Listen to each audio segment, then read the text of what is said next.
ভাইজান আমি শেষ ভাইজান। আরে হ্যাঁ হুতাশ না করে বলবা কি হচ্ছে তোমার বাপু?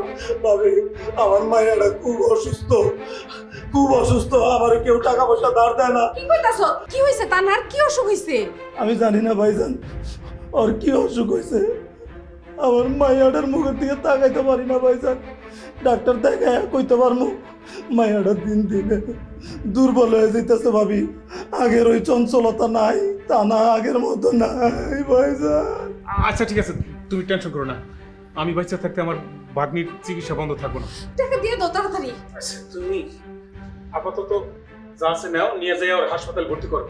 পর আমি টাকা পয়সা দিয়ে আইতেছি। ভাইজান ভাবি আপনারা ফেরেস্তার মতো। আমার আল্লাহ জানো আমার এই দুই ফেরেস্তার ইসনার তলে আমার সারা জীবন রাখে ভাইজান। আপনার ঋণ আমি কোনোদিন শোধ করতে পারবো না ভাইজান। তুমি এখন যাও তো, তাড়াতাড়ি যাই আগে মায়ের চিকিৎসা করো, যাও। ঠিক আছে ভাইজান ভাবি, আমি গেলাম। তোমার বোন আসলে একটা পাগল। মায়ের এত বড় একটা অসুখ সামরি কি একটু জানাইতে পারতো না? হ্যাঁ, যখন জুয়ারি জামাই টাকার জন্য চাপ দিত তখন তো ঠিকই তোমার বোন টাকার জন্য এসে একেবারে কাইন্দা কাইটটা পড়ে যাইতো না, তখন তো ঠিকই টাকা না নিয়ে যাইতো না।